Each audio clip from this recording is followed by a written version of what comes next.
Funny how looks can be deceiving, isn't it?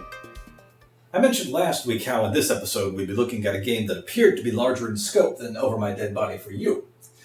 And while that is true to a certain extent, we do nonetheless, for the second week in a row, have a game that is surprisingly much shorter than anticipated in Consortium. However, unlike last week, Consortium does at least have a story to it, so I should at least have a little more to talk about. 始めましょうか。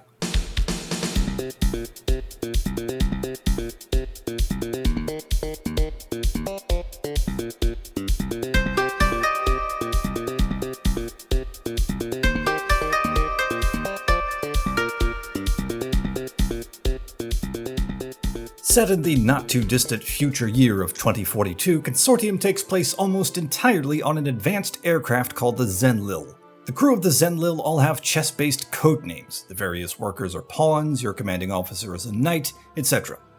A nice touch, but considering not only how many people there are aboard the Zenlil and the fact that they all have real names they go by as well, it can get a little confusing. You play as an elite soldier codenamed Bishop 6.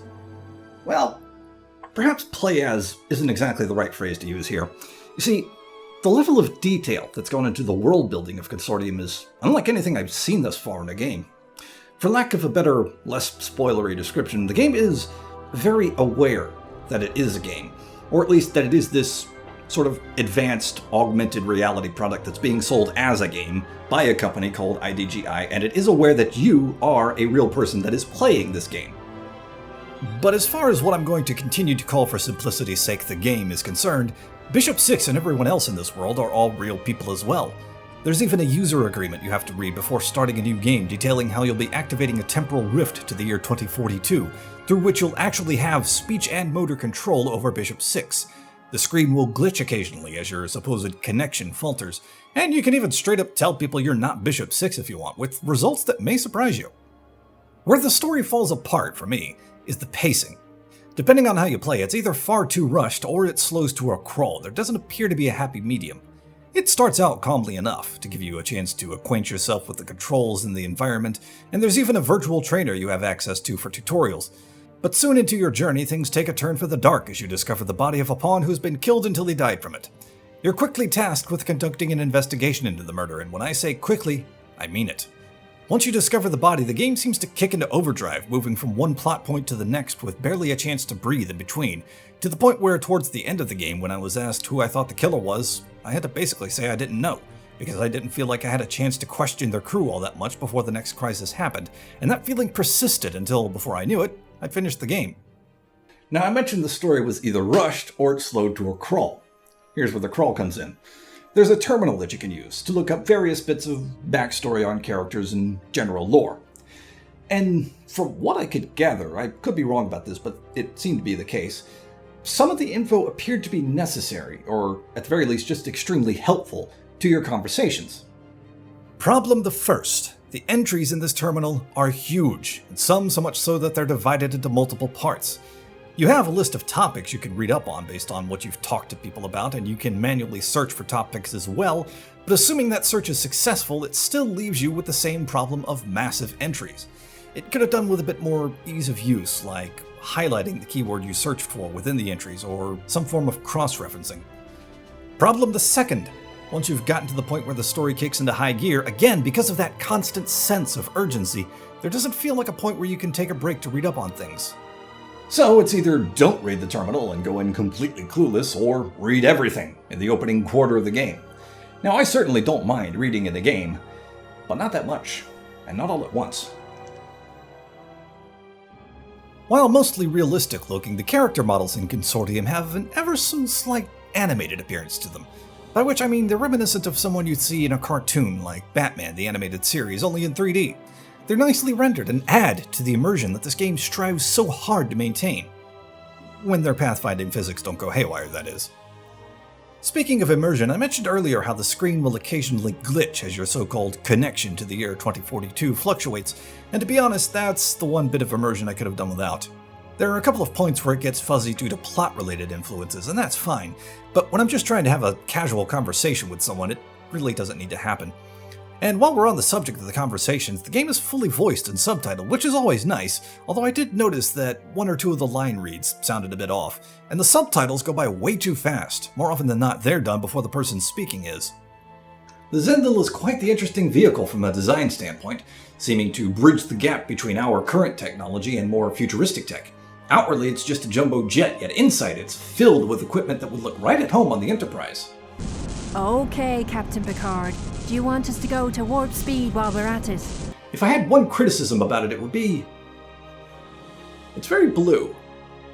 Mind you, it's nowhere near the eye-scarring levels of something like Spire in Myst 4, with its massive layers upon layers of practically nothing but green.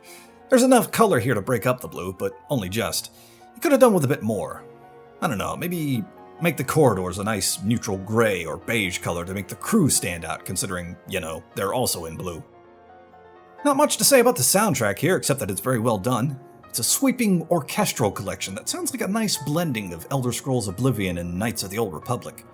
Probably not by coincidence either, considering the guy that composed those two games, Jeremy Soule, also worked on Consortium.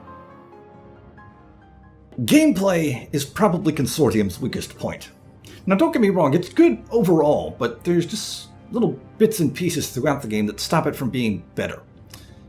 Take the game as a whole, for instance.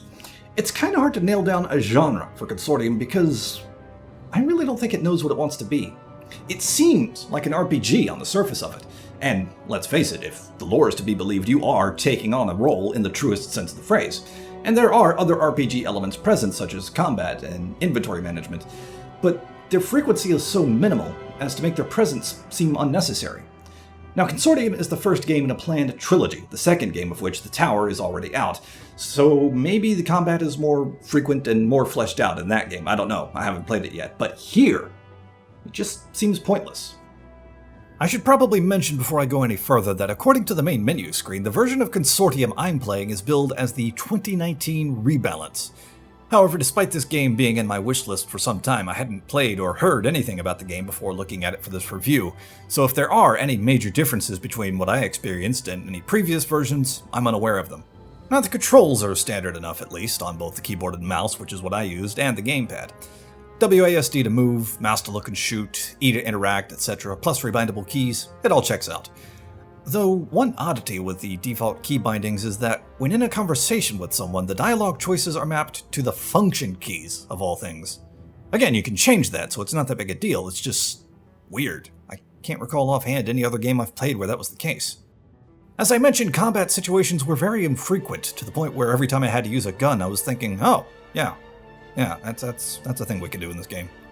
When they did happen, which was about twice in my 4-hour playthrough, they played well enough. I got my ass handed to me a lot, but that was more down to me being impatient and going in guns blazing rather than planning any sort of strategy. And I should probably note I was playing on intermediate difficulty, the middle option out of 3. A nice touch to the combat is that as you fight, your armor and health will likely take a beating, of course, but the bishop's suit can both repair itself and heal bodily injuries, either generally or by targeting different parts. Doing so drains energy from your suit, but you can refill it by either using a recharge station or by recycling various bits of litter you'll find scattered around the Zenlil. The one combat situation I did have problems with wasn't inside the plane, it was outside. At one point in the game, and only one point in the game, you're given control of the Zenlil's weaponry to take down mercenary attacker planes. Mainly, I just felt like it dragged on for longer than it needed to. And plus, again, it only happens once, so I didn't really see the point of it being included in the first place. Mostly you'll be spending your time talking to people, or at least I did in my playthrough. You might go on a different route and choose to ignore anyone and everyone that tries to talk to you. And while you can say virtually anything to anybody, you'll still want to choose your words carefully depending on how you want your version of Bishop 6 to be perceived. Because not only can what you say either gain or lose alignment with certain characters, which you can keep track of with a handy tab in the inventory screen for some reason, but once you've finished a playthrough, much like the Mass Effect games, you can import your character with those alignment stats into Consortium the Tower. Speaking of the inventory, it sucks. In fact, it's probably the weakest link in an already somewhat flimsy chain. Not only is it hard to tell certain similar items apart at a glance, but you can only hold a certain amount of items before you run out of room in your suit's storage system, and I've yet to figure out at what point that is. I think it's tied to the energy system and you have to vent excess energy to make more room or something like that. I don't know. I just know it's clunky as hell, and I really hope it's not like that in the sequel as well. One last gripe, and this is a minor one, and it has to do with the save system. There's an autosave system in place, and you can manually save and give those saves unique names. All welcome features to see. But where it falls apart a little bit is when you go to load those saves and find that every one of them, auto and manual save alike, is listed by the date and time of the save and not by what kind of save it is. Instead, you have to click each individual save to find the one you're looking for. Although, thankfully, the game does at least keep save games from individual playthroughs separate. And so we come to what could well be the last time we see this wall. The Wall of Worthiness, that is, not the physical wall. Fairly sure I can guarantee that'll be staying where it is. Maybe. Anyway, some changes are coming to low-budget gaming. What those changes are, I don't know yet, as I haven't planned them out. But I'm hoping to, at the very least, improve upon my writing style. Maybe deleting certain sections from the script, adding others. I might change my rating system, I might scrap it altogether, I don't know. But whatever changes I do make, it's with the end goal that I can hopefully start making low-budget gaming an at least somewhat regular show again. After, I don't know how long. But that's still in the future. For now, the wall is still here, and we still have a game to put on it. As an introduction to the Consortium universe, this game looks and sounds amazing, and the story is decent, even if I did feel it was hampered a little bit by clunky gameplay.